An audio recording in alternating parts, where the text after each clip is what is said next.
to get a little bit feeling it. Good. Hips to hands. Sit right into the saddle. Lean back. Hands down. Elbows in.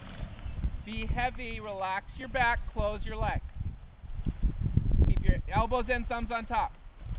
Don't let those elbows start coming off your side and those hands going flat.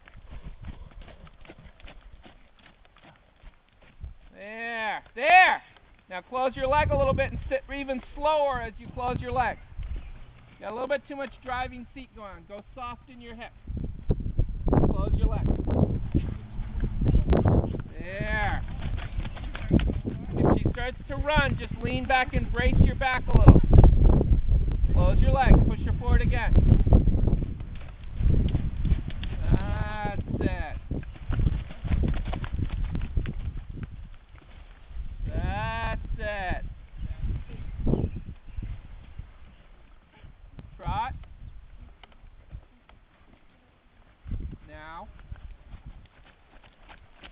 Bend around your leg, hips to hands, heels down. Open your chest.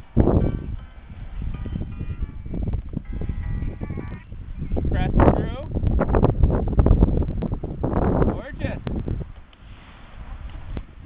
There.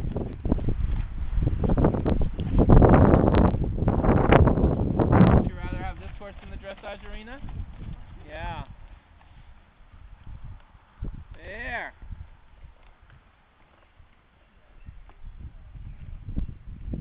And walk. Trot and do that again.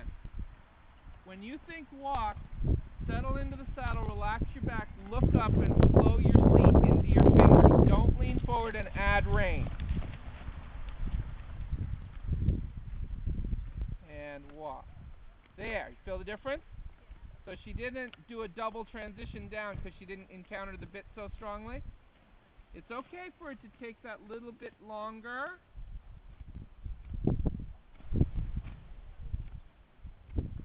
And come to that sort of softer walk transition.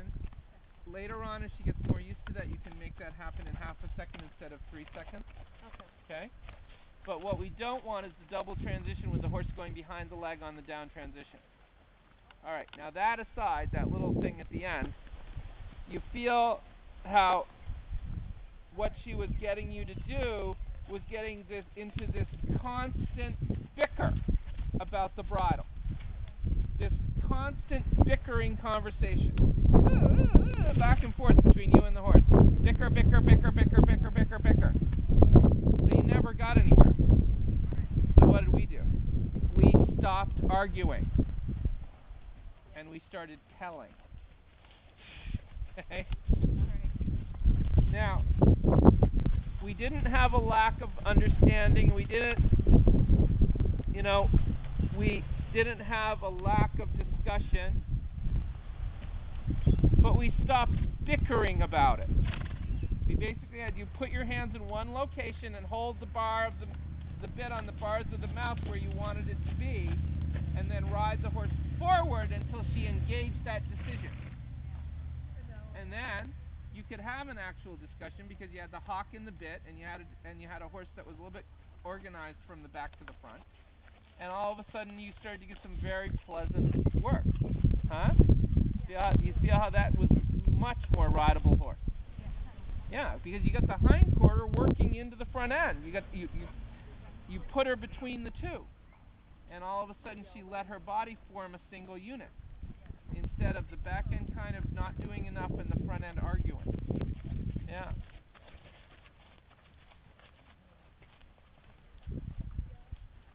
You're riding a lot better. You're really coming along every time I see you. Somebody has to tape a nail or something right here. So every time your chin embeds itself in your chest, you receive negative feedback. Okay? Because that's killing you. Because when your head goes like this, look. When your head gets down like this, your shoulders come up like this. And that makes it easier for her to get you on the muscle in your arm. Okay? So you got it. And what really seemed to strike a chord for you was when we said, look into where you want her to go so you can ride there. So use that. look where you want her to go and kick to it. And that'll get you looking around the ring and looking where you go. Now that's not to say that when I get on some horses that are brought in for training and stuff, that I won't sometimes look at them a little bit. It's part of your decision-making process. But what Denny says is a look becomes a glance, becomes a stare. And it's when you're in the stare part you're in trouble. Because then you're just stuck staring, not even at their ears anymore. It's halfway down their neck, isn't it? Yeah. Yeah, and then we begin to resemble Quasimodo. Right? And at that point you're kind of stuck on the muscles because you're all up like this.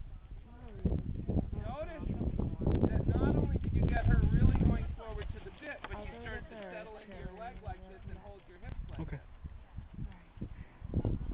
Felt really good. Well, you look grand. I mean, there was times today you put that in the dressage arena and you're pulling 7 easily.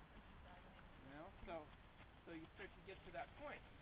Now you've got to get familiar enough with all of this stuff that we did today, and you've got to get you and the horse familiar and comfortable in that amount of engagement and that amount of relationship out of the back end that you can start schooling movements like that. You know? But basically you got to get it first. Here and kick to your hand. And the positive thing is this horse knows that stuff. So it's not like both of you are searching for it for the first time. Okay. The downside is that she is obtuse about remembering. I never do that.